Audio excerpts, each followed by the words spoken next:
Dear ninth class, welcome back to free education. اسلامیات اختیاری preparation series ہماری start ہے اور ہم لوگوں نے اپنا یونٹ نمبر 4 سٹارٹ کیا ہوا ہے کیونکہ نائنتھ کلاس کے جو اسٹوڈنٹس ہیں انہوں نے یونٹ نمبر 4 کرنا ہے. سیرت طیبہ آپ کے یونٹ کا نام ہے.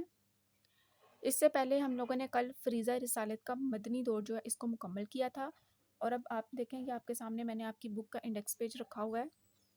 اس کے اندر آپ دیکھ رہے ہوں گے کہ میں نے یہ جو ٹاپکس ہیں فریضہ رسالت کا مکی دور سے لے کے اخلاق نبوی تک، ان کے آگے ٹک کے نشان لگائے ہیں. اس کا مطلب ہے کہ یہاں سے لے کے یہاں تک میں نے آپ کو کلاسز جو ہیں ان کی دے دی ہوئی ہیں.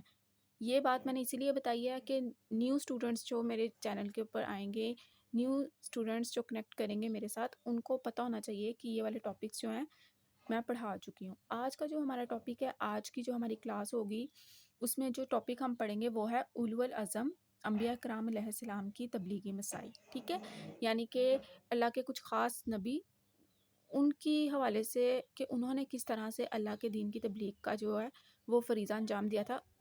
ان میں سے کچھ خاص جو نبی تھے نا، ان کے تبلیغی مسائل جو ہے نا، ان کے اوپر آج ہم بات کریں گے. سب سے پہلے میں آپ کو اس کا انٹروڈکشن کرواؤں گی، پھر ہم باری باری ان 4 خاص پیغمبروں کی جو تبلیغی مسائل ہے اس کے بارے میں پڑھیں گے. سٹارٹ کرتے ہیں. آپ کا یونٹ نمبر 4 ہے، یہ یہاں سے سٹارٹ ہو رہا ہے ہمارا یہ ٹاپک. پیج نمبر ہے 90. اولو العزم انبیاء کرام علیہ السلام کی تبلیغی مسائل، یہ آپ کے ٹاپک کا نام ہے، یعنی آپ کے ٹاپک کا ٹائٹل ہے. سب سے پہلے میں آپ کو اس کا مطلب بتاتی ہوں. اولو العزم کا مطلب ہوتا ہے ایسا انسان جو بہت صبر، ہمت، عزم اور استقامت رکھنے والا ہو، یعنی باہمت ہو. کچھ بھی ہو جائے، کیسی بھی مشکل آ جائے، لیکن اس کا صبر، اس کا حوصلہ، اس کی استقامت جو ہے وہ ختم نہ ہو. بڑے عزم اور صبر و استقامت والے انبیاء کرام یعنی کہ پیغمبر. تبلیغی مسائی، اب مسائی کا مطلب ہوتا ہے کوشش یا محنت. تبلیغی یعنی دین کو عام کرنے کی کوشش. یہ دین کو عام کرنے کی کوشش، دین کی تبلیغ کا کام ہر ایک کے بس کی بات نہیں تھی. صرف چند اللہ تعالیٰ کے خاص پیغمبر تھے جنہوں نے انتہائی مشکلات، مصائب کو فیس کرتے ہوئے دین کی تبلیغ کا سلسلہ جاری رکھا. اسی لیے اس ٹاپک کے اندر اور اس پیراگراف کے اندر آپ صرف چند انبیاء کرام کے بارے میں پڑھیں گے، کیونکہ ان کے پاس جو حوصلہ تھا، ان کے پاس جو صبر اور عزم و استقامت تھی، وہ کسی اور کے پاس نہیں تھی. اچھا، ٹاپک شروع کرنے سے پہلے آپ کو میں یہاں پہ کچھ ٹرمز یوز ہوئی ہیں، ان کا الگ الگ مطلب بتانا چاہتی ہوں. اب جیسے کہ پچھلی کلاسز میں آپ نے سنا ہوگا ایک ٹرم بہت زیادہ یوز ہوئی ہے، وہ ہے تبلیغ. اب تبلیغ کا کیا مطلب ہوتا ہے؟ تبلیغ کا مطلب ہوتا ہے پیغام پہنچانا، یعنی کوئی بات یا کوئی پیغام دوسرے تک پہنچا دینا. اس میں صرف بات پہنچانے کا عمل ہوتا ہے. تبلیغ جو ہوتی ہے نا، یہ صرف بات کو پہنچانے تک اس پہ فوکس کیا جاتا ہے. لیکن یہ جو دعوت ہوتا ہے نا، جس طرح ہم کہتے ہیں دعوت اسلام، اس کا مطلب ہوتا ہے کہ جب یہ ٹرم یوز ہوتی ہے نا دعوت اسلام، تو اس کا مطلب ہے کہ نہ صرف دعوت دی گئی ہے بلکہ اس پہ پریکٹیکل کرنے کا حکم بھی دیا گیا ہے. اب تبلیغ دین کا مطلب ہو گیا کہ دین کی اشاعت، دین کے احکامات، یعنی اللہ تعالیٰ کی باتیں اس کے بندوں تک پہنچانا. یہاں تک بس تبلیغ کا کام ہے. لیکن جب دعوت دین آ جائے گا، اس کا مطلب ہے کہ اللہ تعالیٰ کے دین کی جو باتیں ہیں، اللہ تعالیٰ کے دین کے جو احکام ہیں، ان کو لوگوں تک پہنچا کے پھر ان سے پریکٹیکل کروانا، اس کو کہتے ہیں دعوت. ان دونوں کا آپ کو ڈفرینس سمجھ آ گیا ہوگا. اب تبلیغ کے لیے 2 لفظ اور استعمال ہوئے ہیں، ایک ہے تذکیر اور ایک ہے انذار. اب تذکیر کا مطلب ہوتا ہے ذکر کرنا، یہ ذکر سے نکلا ہے، عربی زبان کے لفظ ذکر سے نکلا ہے. اس کا مطلب ہے یاد دہانی کروانا، یعنی کسی کام کی، کسی بات کی یاد دہانی کروانا. اور انذار کا مطلب ہوتا ہے ڈرانا. ٹھیک ہے، الرٹ کرنا، یعنی کسی کو کسی ایسے کام سے الرٹ کرنا جس کے نتائج جو ہیں وہ بہت برے ہیں، اس کو پہلے الرٹ کر دینا. اب تبلیغ کے لیے اردو کی ڈکشنری میں، اردو کے جو گرامر ہے اس کے اندر یہ 2 لفظ استعمال کیے گئے ہیں، تذکیر اور انذار. اب ہم اپنا ٹاپک سٹارٹ کرتے ہیں. سب سے پہلے میں نے آپ کو اس کا مطلب بتا دیا. اولو العزم انبیاء اکرام علیہ السلام کی تبلیغی مسائل، یعنی کہ اولو العزم یعنی بڑے عزم، بڑے صبر اور استقامت والے پیغمبروں کی تبلیغی مسائل، یعنی دین کو عام کرنے کی کوشش یا محنت. سب سے پہلے تبلیغ کا مفہوم کیا ہے؟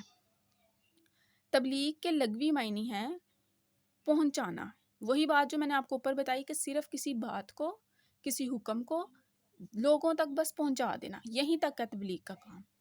اسلام میں اس سے مراد اللہ تعالیٰ کے پیغام کو دوسروں تک پہنچانا اور انہیں اس کے قبول کرنے کی دعوت دینا ہے۔ اب دیکھیں، تبلیغ اور دعوت، ان دونوں میں فرق سمجھیں۔ تبلیغ کا تو مطلب ہو گیا کہ اللہ کا پیغام اس کے بندوں تک پہنچا دیا۔ اب دعوت کیا دینی ہے کہ اس پہ عمل کریں، ٹھیک ہے، اس کو پریکٹیکل کروانا۔ اس کا یہ مطلب ہو گیا کہ تبلیغ کا فوکس صرف ہوتا ہے بات کو یا کسی میسیج کو، کسی پیغام کو لوگوں تک پہنچا دینا، لیکن اب جہاں پہ زور دیا گیا ہے کہ دعوت دینا، تو اس کا مطلب ہو گیا کہ اب آپ نے اللہ کے پیغام، اللہ کے احکام اس کے لوگوں تک پہنچا دیے ہیں، اب آپ نے لوگوں سے اس کے اوپر پریکٹیکل کروانا ہے، اس کو کہتے ہیں دعوت۔ قرآن مجید میں تبلیغ کے ہم معنی کچھ اور الفاظ بھی استعمال ہوئے ہیں۔ مثلاً ایک لفظ تذکیر ہے، جیسے میں نے آپ کو اوپر بتایا، جس کے معنی ہے یاد دلانا اور نصیحت کرنا ہے، ٹھیک ہے، یعنی کوئی بات، کوئی پیغام کی یاد دہانی کروانا، اور یا کسی اچھی بات کی یا کسی اچھے پیغام کی کوئی نصیحت کرنا۔ اور ایک لفظ انذار سے ہے، ٹھیک ہے، جس کے معنی ڈرانا اور ہوشیار کرنا ہے۔ اسی طرح کا لفظ دعوت ہے، جس کا معنی ہے بلانا۔ اب آپ کو ان چاروں لفظوں کا مطلب سمجھ آ گیا ہوگا۔ تبلیغ کا مطلب ہو گیا کہ اللہ کے پیغام کو اس کے بندوں تک پہنچانا۔ دعوت کا مطلب ہو گیا کہ اس کے جو اللہ کا پیغام ہے، جب آپ نے اس کے بندوں تک پہنچا دیا تو اب آپ نے اس کے بندوں سے پریکٹیکل کروانا ہے، ان سے کہنا ہے کہ اس پہ عمل کریں، اس کو کہتے ہیں دعوت۔ کہ صرف بات تک جو ہے وہ نہیں رہنا، بلکہ اس بات پہ عمل کرنا، اس کو کہتے ہیں دعوت۔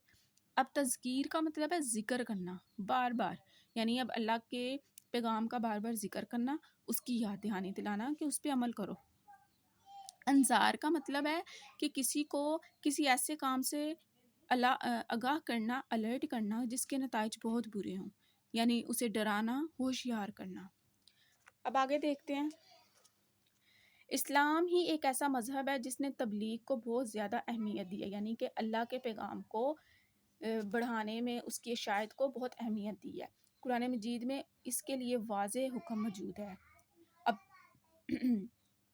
سورۃ مائدہ کی ایک آیت ہے، اس کا ترجمہ، اے رسول صلی اللہ علیہ وآلہ وسلم پہنچا دیجئے جو کچھ آپ صلی اللہ علیہ وآلہ وسلم پر اور آپ صلی اللہ علیہ وآلہ وسلم کے رب کی جانب سے نازل فرمایا گیا ہے، یعنی کہ نبی پاک صلی اللہ علیہ وآلہ وسلم کو حکم ہوا ہے کہ جو کچھ آپ کے رب نے آپ کو کہا ہے وہ لوگوں تک پہنچا دیں۔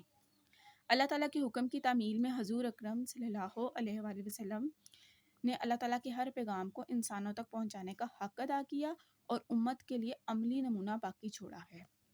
اگرچہ دیگر انبیاء کرام علیہ السلام کی بنیادی ذمہ داری عالمگیر تبلیغ نہ تھی۔ اب یہ عالمگیر کا کیا مطلب ہے؟ عالم کہتے ہیں دنیا کو، عالمگیر تبلیغ یعنی پوری دنیا میں دین کی اشاعت کرنا، دین کی تبلیغ کرنا۔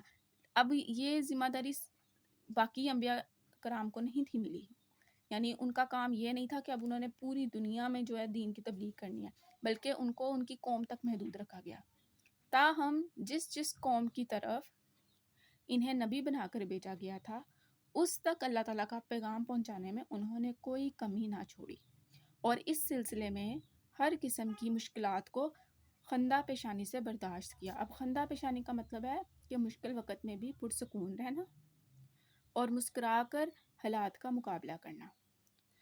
اب یہاں پہ یہ بات کی گئی ہے کہ جو اللہ کے دیگر پیغمبر تھے، ان کو تو صرف ان کے دور تک ہی محدود کیا گیا تھا، یعنی جس نبی کو جس قوم کے اوپر اتارا گیا، اس نبی کا کام صرف اتنا تھا کہ اس نے اپنی قوم کو ہی دین کی تبلیغ کی طرف بلانا ہے، ٹھیک ہے، باقی پوری دنیا یعنی عالمگیر تبلیغ کا ان کو ذمہ نہیں تھا دیا گیا، ان کی وہ ذمہ داری نہیں تھی۔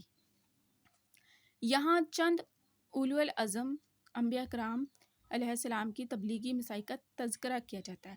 تذکرہ کا مطلب ہے ذکر کیا جاتا ہے۔ یہاں پہ ہماری جو ٹاپک تھا اس کا انٹروڈکشن ختم ہوتا ہے، اور اب ہم نیکسٹ کلاسز میں ان 4 انبیاء کرام کی تبلیغی مساعی کو پڑھیں گے۔